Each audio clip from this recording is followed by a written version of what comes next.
Hey guys, welcome back to the Community Cares Podcast. I'm Dave. I'm the Executive Director here at Good Shepherd's Clothes Closet. And I'm Chaplain Chaz Blackburn, and I have the honor of being the President of Good Shepherd's Clothes Closet. And today we have an incredible guest who really embodies what we talk about, which is be the change that you want to see in the world. We're really excited about this organization. They had a great year kicking off an annual event. But I'll let you introduce yourself, Nichole. Oh, hi everybody. My name's Nichole Schember, and I'm the current executive director to NAMI Northern Nevada. We oversee Washoe County. Awesome. Well, thank you so much for being here. We really appreciate it. So we're excited to learn more about the organization and what you guys are doing and those initiatives and those kinds of things, okay? Mm-hmm. But we always start the show first with 3 events. And Merry Christmas! Hoo, hoo, hoo. Tried to get Santa. He said he was busy this year, but oh well. Last year we had Santa. We really did, yeah. It was fun. That was probably the funnest episode we've ever done. And yeah. what episode number is this? Oh, I don't know off the top of my head. I'm not sure. It's getting up there, though. I think we're at like 70 or something. That's incredible. For this week. Well, congratulations. We've been able to do this for over a year, and it's been a wonderful time of just collaboration and talking about resources. I learn something new every single show. Absolutely. We both do. It's crazy. Yeah. All the different things we learn every week. So let's start with these 3 upcoming events. The first one we wanted to highlight this week is Boogie Down during Playfield 76's first ever New Year's Eve masquerade with free play on all games, drink and food specials, complimentary champagne toast at midnight, and live music all night long. Honestly, I might go to that. That sounds like a lot of fun. You're going to leave your wife and your baby at home? No, my wife's coming with me, and we're going to leave the baby with you. Well, Uncle Chaz is not available that night to watch. I'm sorry, baby Stevie. Oh, come on, man. You know why? Because I fall asleep and my daughter gets mad. I know. And Lily's told me that. Lily told me that. I don't want to be responsible for my baby nephew. So. Ooh, that'd be a problem. Uh-oh. Congratulations. Your baby Stevie's growing up to be just a beautiful young boy. I'm just so excited for you guys. Well, it's been a huge blessing. Glad the pregnancy and the birth went well. And so. You've lost some weight too. I did? Yeah. Congratulations. Baby Stevie arrived. That baby came out. Dad bod is no, just Jeez Louise. So in the next event we want to highlight is the Dress to Impress and Dance into the New Year at the Emerson with a balloon drop. I included that because they're doing a balloon drop. Not a lot of places are doing that. I think that's kind of cool. And Emerson, it has a pretty cool vibe. Yeah. It's a pretty cool area. A little boogie down. That'd be fun. And then the third event we wanted to highlight is the big, the magnificent, the downtown Reno fireworks. That's always fun. Have you been downtown and done that? Yeah, I don't really remember from my youth, but a lot. Those are some party times before I got my act together. Oh, yeah. Nika and I, we love going down and just watching the fireworks under the Reno Arch. It's pretty cold, though. It does. You have to bundle up. Yeah. One year when Harris was still in town, we would go in and out of Harris and just like warm up and then come back out because we were doing our classy bird vlogs for it. And so nice. We were filming it and doing stuff downtown. They do a really great job at fireworks, though, on New Year's Eve. Yeah. Do you have any other New Year's Eve traditions that you do? So now that I know it's Christmas technically in a few days, but New Year's Eve, because we're talking about events, we got to talk about the next big thing. Sure. So what other New Year's Eve traditions do you have? So Lily and I, we really have learned to have, Lily, by the way, is my 12-year-old daughter. So we really try to start the year off right. And so we have these gratitude jars that we fill out every week. 1 or 2 items that we're grateful for, and we talk about it. And so it's kind of a tradition that if we remember before Dad falls asleep, we pull out and kind of review the previous year of things that we have to be grateful for and talk about the highs and the lows. And it's just really important, whether it's actually on New Year's Eve or a few days later, to just kind of recap and look at where we can improve and all the blessings, though, because we all are so blessed. There's a lot to be grateful for. You just have to look for it. That's great. Nichole, do you have anything? For New Year's? Yeah, do you do anything for New Year's? Well, this is my first New Year's with a baby. Oh. And so congratulations on your baby, by the way, because I saw him. That was the baby in the front, correct? That's right. That's my wife. And what that's my baby. A precious bundle of joy to this world. Thank you. Truly, he had milk in his mouth still. It was just so real. Oh yeah, he wears his Good Shepherd onesie, and he's ready to go. Amazing. Put him to work. We need to get her one for her baby. Oh, yeah. My baby was born June 3rd. Wow. Okay. So he'll be 6 months about. Oh, so you're past the waking up every 2 hours to feed him. No. What? What? Absolutely not. Oh. No. Not yet. I'm happy to talk to both of you. I know every baby looks different for sure. Absolutely. He actually did sleep 8 full hours the other night, and I don't actually know why, because he can't communicate to me why just yet. But then last night he was back to kind of his every 3 hours, and we're here for it, and we're feeling him out. But yeah, so this New Year's, it's going to be celebrating with him. I can't imagine the day or the night looks any different, except for what you were saying, Chaz, in regards to different levels of gratitude. I've started a journal for him while I was pregnant, and I wrote it, kind of, the entries were towards him and how I was feeling. So I'll probably do a journal entry at that time, just so that I don't know when he's ever going to read them, what that's going to look like, but just to talk about pivotal moments and just kind of reflect on what a roller coaster. And I love roller coasters, so it's not a bad thing. Great. What a Six Flags awesome roller coaster it has been. I'm with you. What a gift for him. Is it a boy? I'm sorry. What was your? It is a boy. What's your son's name? Carmelo. That's a cool name. That's awesome. So, Yeah. I mean, what a gift for Carmelo, though. I mean, truly, to be able to read that someday and reflect on what his mother went through. Yeah. Like, that's beautiful. Some of them are pretty emotional, but I realize journaling is an outlet when we're feeling emotional sometimes, so he'll learn that. Well, and it's important to talk about our feelings, right? As you know, working in mental health, it's important to be able to vocalize and verbalize, and I think you're setting him up for success. So, that being said, Christmas is in a few days. One of my favorite holidays. I love Christmas, and I love it because I am a Christian, and I love that part of it too. But I also love just the giving and the just being able to give gifts to people, and just that whole environment of just happiness and cheer everywhere. I really do like that. I mean, I also like Halloween, and I also like all that stuff too. But I also like that attitude of, hey, let's just be kind to each other, right? Yeah. It's fun to see that just in society. I really like that a lot. So, any Christmas things that you're doing, Chaz? Christmas things. Well, we got to... When this episode airs, we'll have been able to ride on a float that was donated to Good Shepherd's Clothes Closet at the parade. So that will be incredible, or was incredible. Wait, I didn't tell you. You're not invited. You weren't invited. You promised me. You gave me your word. You're not invited to the float. Sorry. But for Christmas, just reflecting on, what's important, right? And that it's not just all about gifts. And for me, in my faith, I always look at the birth of Jesus, and everybody celebrates it differently. Some people just look at the holiday cheer and just being kind to others, but I really love all the Christmas lights, and usually I set up early before Halloween, and I just allow the Christmas decorations for months and months and months. I'm that kind of guy. Me too. We did Nightmare Before Christmas. So Nightmare Before Christmas, we had a whole scene in our front yard. Is technically a Christmas movie. That's what the director said. Yeah. So we did too. Yeah. And actually, what we're gonna do is we're gonna decorate our house and doctor it up and put like Christmassy look to it now. So I love it. I love the cheesy Hallmark movies. My grandma got me hooked on. Seriously, it's just like that and some hot cocoa and like the fireplace on. It's a wonderful time of year. My wife and I, so we have a lot of family here in town. A lot. I have 4 siblings, cousins, aunts, grandmas, everyone, right?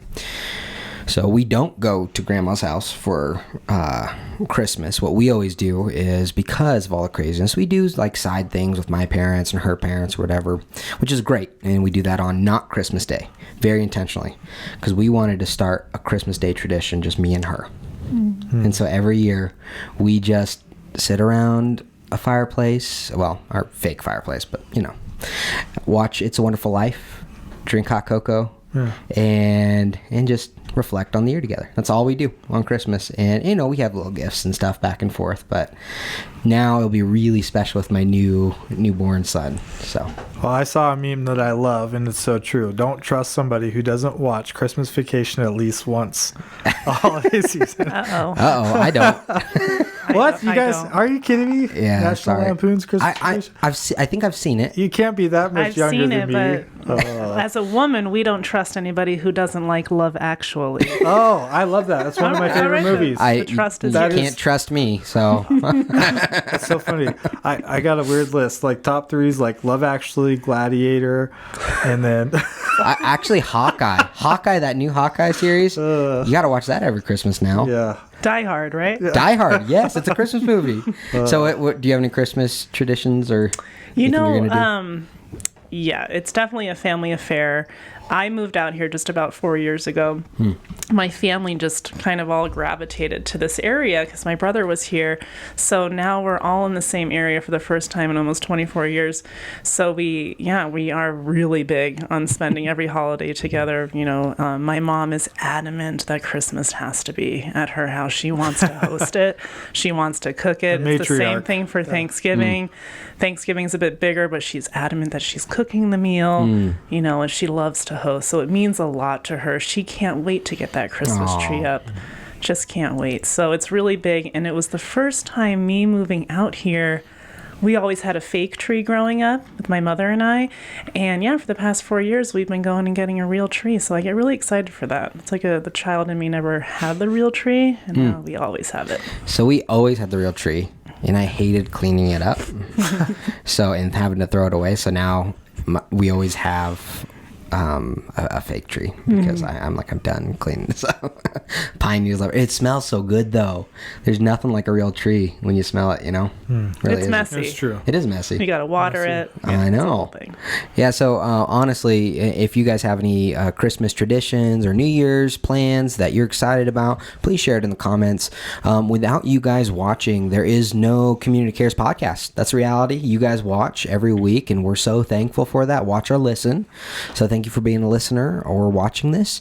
I don't know if I'd want to listen to Chaz and I and a guest talk for over half an hour, but if you got a car ride, you got nothing else going on, right? Yeah, it's fun to learn about local events, right?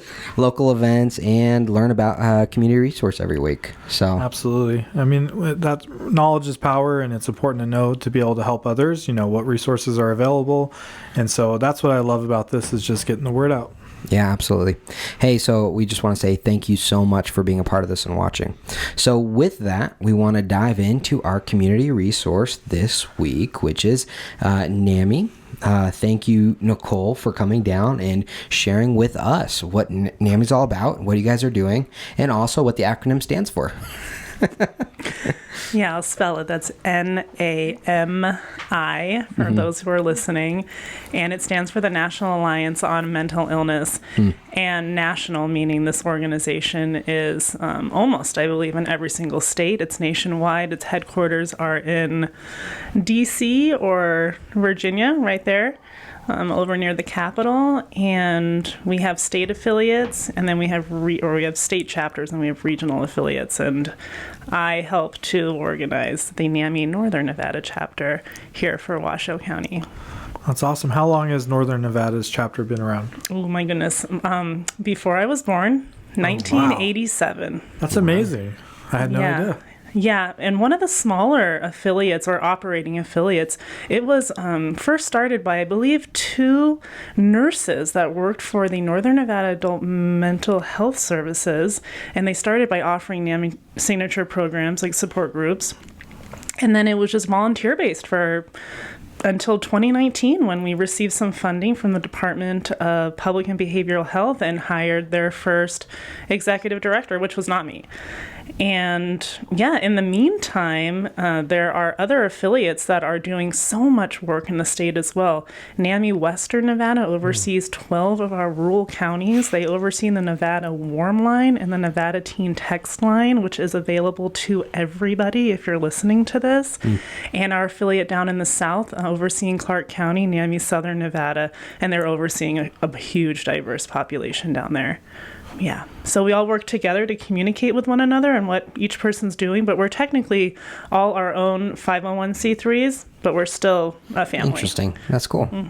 And so Northern Nevada, does that cover all of Northern Nevada, or is it just Washoe County area? Or? We're just Washoe County. Okay. And then we also have a new upcoming affiliate that is called Northeastern that's going to oversee Elko. Oh, that's great. And cool. then our mother chapter, NAMI Nevada, they oversee all of us. That's awesome. And so if you had to dig in point blank, what is the mission of NAMI in Northern Nevada?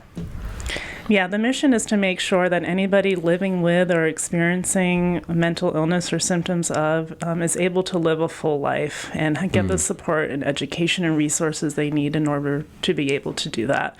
Wow. Whether you're a peer or a loved one that has, a child or a loved one that's experiencing mental illness or did.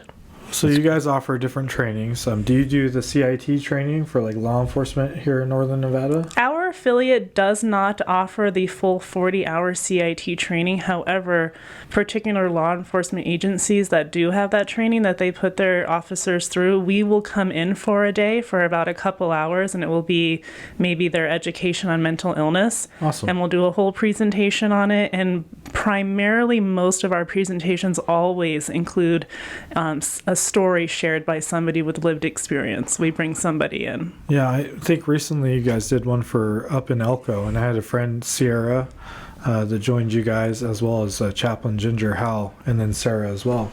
And I think that's great that you guys offer that training. What other kinds of resources do you offer to the community?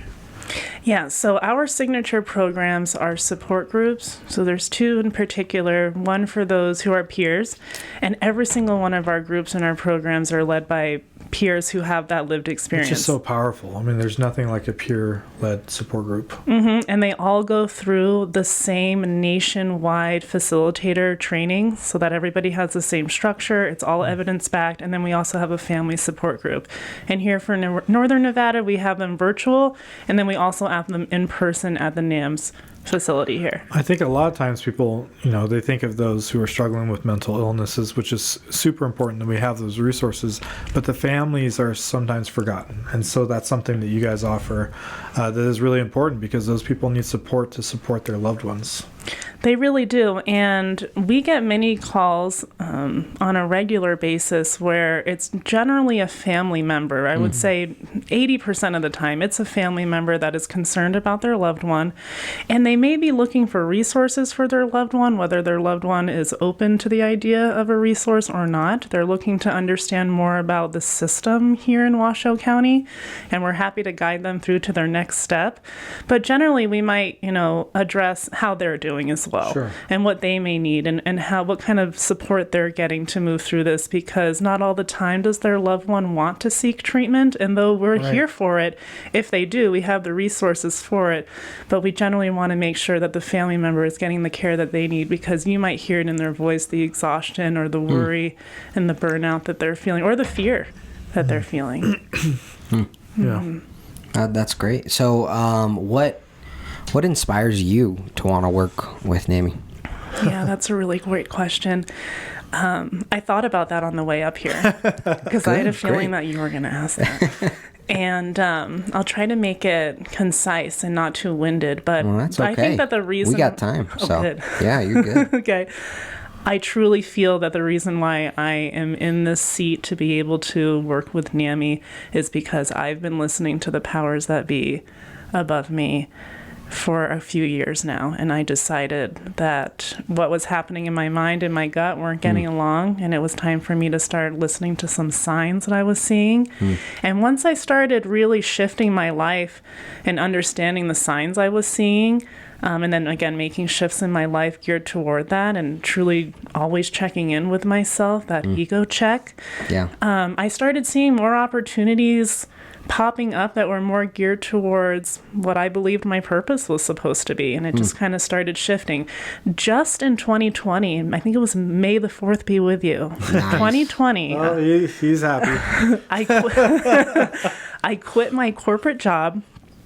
Can I ask where you worked? Sure. I was working for, and I love you if you're listening, I was working for the professional coin grading service for numismatics and, coin dealers, things like that. Yeah. And I had been in this company for about 8 to 10 years. I was really giving them my heart and soul. I had kind of grown internally. However, I was coming to a point in my life where I started going in deeper about who I am as a person, recognizing what my identity is or what it wasn't, recognizing what atmospheres I had been placing myself in for my whole life that felt uncomfortable, and recognizing that burnout is an actual thing. And no one in the spheres that I was ever in was ever talking about mental health. And then all of a sudden, I'm now in the break room asking everybody, but how are you really doing? Yeah. And how are you taking care of yourself? And I'm just standing there getting coffee and trying to just open up with people. I started to become really open about what was going on in my mind and thought, I'm sure it was a lot to some people. But I recognized that the company I was working for didn't have a wellness program. So at the time, I was teaching yoga and meditation, and I was so into it that I thought, that's what I'll do. I'll create these spaces where everybody can do some mindfulness and some breathing exercises and a little bit of chair movement, and they can take time out of their day, and it's going to help them to feel whichever way they need to feel, and they'll move on. I was told by HR twice to take my posters down, and that by adding this form of wellness into the day would actually decrease productivity because it would remove people from their desk. What? Obviously. Oh, man. Irony. And I had given this place my heart and soul, and I just started noticing from then the shifts of me feeling like I didn't belong there anymore. And I woke up one day after the power of thought compelled me for about 2 weeks, and I structured my mind, and my mind told me one day, you can move on. And I just quit. Sounds like you were looking for that calling and that higher purpose of helping others. I think if you're subconsciously asking for it, it's going to find you until you hear it. Yeah. And I heard it for sure. It was screaming really loud in my brain. And I decided I was only going to work for organizations that care for people's mental well-being. And so I just started placing myself in organizations with whatever skill set I had, marketing, program development. That's great. And then, 4 years later, I took this gig. Well, good for you, though, because not just because they may want it and hear it doesn't mean they take the leap of faith, right? And actually go after it. So that's awesome. And I'm a squeaky wheel. Good. So I'll just keep bringing it up until you just tell me to, skedaddle. Skedaddle out of here. No, that's really cool. We like hearing the stories because, that matters why you're doing what you're doing, right? Mm-hmm. So it's like we say all the time, be the change you wish to see in the world. Or what? And being that, and it sounds like you really did embody that in some ways, for sure. And I'm sure we all have growth. We all have things we still want to accomplish. There's bigger things we want to aspire to do. So let me ask you this then. What are those ways that you do self-care and stuff right now? Ooh, for me? So you're asking her the walk, are you walking your talk kind of question? Yeah, I mean, for sure. Yeah. No. Do I embody every mindfulness tool that I teach people? Absolutely. In fact, there are those moments where I feel like I've gone through all of them and I go, this ain't working for me, which is why I feel it's so crucial to have so many tools in your Barney bag and be really open and curious. My word of the day every day is be curious of maybe what you're not exploring and what rock you're not turning over, because there might be another modality out there that either you've tried before and it didn't work, but maybe today's that day and it is supposed to work. So generally I like to pause. I haven't mastered the art of meditation, but I've definitely gotten good at kind of fixating my attention to the point where maybe I can clear the mind for a moment. And if I can do a moment and I recognize that a moment just happened where I don't know if any of my senses were even turned on, I go, well, that means I could probably do it again. I love to sit on my balcony. The moon actually goes right over like the skyline from my balcony of my home in Carson City. So a lot of pausing. I love quiet time for myself. I'm not a big journaler unless you're telling me to journal. I understand it. I've done it so much in many trainings that I've been in that I know the power of journaling. Yeah. I don't always turn to it, for sure. I like to express myself creatively. So because we're a small team, sometimes I put myself into my work and I start making all the flyers. I start creating, crafting something. Or I also do a yoga training for mental health professionals every year, a couple of times a year. So I might be crafting something new regarding that. And that makes me feel like I'm doing something for the world, and it makes me feel better. That's awesome. If you guys have public events that you're doing, please let us know. We'll try to keep out for it too, because we highlight events every week, things that are going on in the community. And I don't know if you do. Are some of those events public? Yeah. That you do? Oh, absolutely. Okay. In fact, we have our new cohort of our Peer Recovery Support Specialist internship. It's a program of ours where we bring in young adults and adults to go through this 600-hour internship where they will earn their PRSS certification and ideally their Community Health Worker Level 1 certification. Awesome. By the end of it, paid internship. And then we allow them to get their hours by being in person one-on-one with people, by going to agencies and offering their support to them, by working the warm line where they take calls, and then by doing events. So generally they're geared towards youth under the age of 18, and we have one coming up, and I'll share it with you. It's like a crafting and coping class where they get to express themselves through artistic means. That's really cool. Wow. So if there's somebody out there listening right now who's maybe struggling with mental health issues, what would you like them to know? If you're out there today and you find yourself struggling with your mental health or your symptoms of mental illness, diagnosed or undiagnosed, I want you to know that you're not alone. You are not alone. It can feel so isolating and so easy to alienate ourselves that we are the only ones going through what we're going through because nobody understands. And it's true. Everybody's experience is so unique to them. No one, you cannot duplicate your experience. Even two people who have experienced the same event will move through that trauma differently. So we know that everybody's healing journey is different. But please don't be afraid to be curious about what it could look like on the other side. Because what is the Chinese proverb that says halfway through the darkest forest is already halfway out? There you go. That's good. And sometimes I think we just have to hit it head on and just move forward, and get support of those around us. So it's hard. Our comfort zone is exactly that. Our mind wants to stay in what's comfortable, and sometimes it's hard to do it on our own, and we need that support. And sometimes that support can't always be found in the circle that you're already in. Right. So again, stay curious into finding maybe a support group or a circle of community that's new. Being around people is so important. We say that all the time on the show. Oh, yeah. And I was just going to say, another thing that your organization does is help break the stigmas. And we have so many stigmas in our society: death, grief, hospice, mental health, suicide. These are things we have to talk about and really get more comfortable with, because like you said, we're really uncomfortable. And unless we start really bringing it to front of mind and advocating for it and teaching our younger generations that we need to talk about these things and make them a priority, then we're never going to change.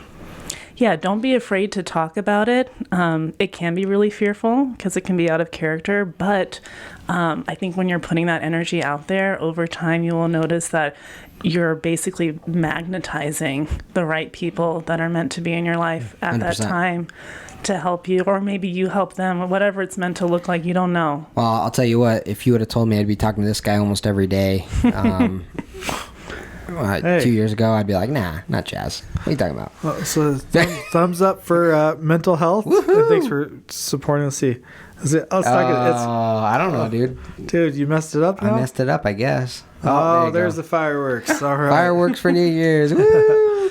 But what a great way to start, to end the year and start the year talking about taking care of, the full circumference of ourselves, mentally, emotionally, spiritually, and physically, right? And so really maybe setting some goals, or if you're not into goals, no worries, but looking for what you have to be grateful for, and maybe some things you want to venture into being curious about to better yourself in the new year.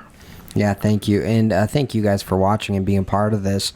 Is there any way people can support you at NAMI? Volunteer, financially? So many ways. Yeah, I'm sure. Share them. Absolutely. If you would like to support our organization to continue our cost-free programming, absolutely. You can make a donation on our website, NAMInorthernnevada.org. It's through PayPal.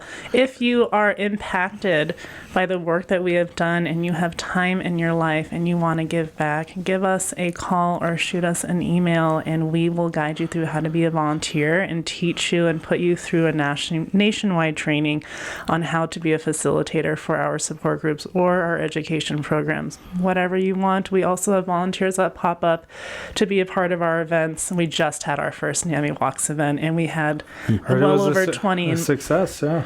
It was a success. It was the first time doing it. We heard it was well organized, and I wanted us to raise 30 grand, but we raised just over 19, and that to me is a super success. That's awesome. That's a huge win. Let's do it again next year and make it bigger. Make it bigger. I love it. Yeah. And I will just want to touch on one more thing you said about volunteering. You know, it doesn't fix everything, but a lot of grief support groups that I help facilitate, there's something so healing in giving back. It's that purpose, and it doesn't bring your loved one back. It doesn't fix your mental illness, but it definitely gives purpose, and it's powerful. So there's and if I may, with our volunteers, because they're such a huge part of this program and this organization. Without them, we wouldn't be able to put on our programs if we didn't have the facilitators to do it. And we want to make sure that their mental health is taken care of as well. So we're also checking in to give them support in the same fashion to make sure that they know that we appreciate them. So it's a full circle. I love that. It's great. Full circle. Great conversation. Thank you so much for being here. We really appreciate it, Nichole. Thank you. And thank you guys so much for watching and being a part of what we're doing. Please visit, what was the website again? NAMI northernnevada.org. And if you want to get involved and be a part of what they're doing, we really encourage you to do so. And if you want to know more about Good Shepherd's Clothes Closet, please visit getclothes.org. End of years here, we're always looking for donations, end year donations, as well as clothing and volunteer support. We always need help. The organization's growing, and there's some big possible announcements very soon. And you guys know how we do it here. We just keep rolling, and we're making things happen.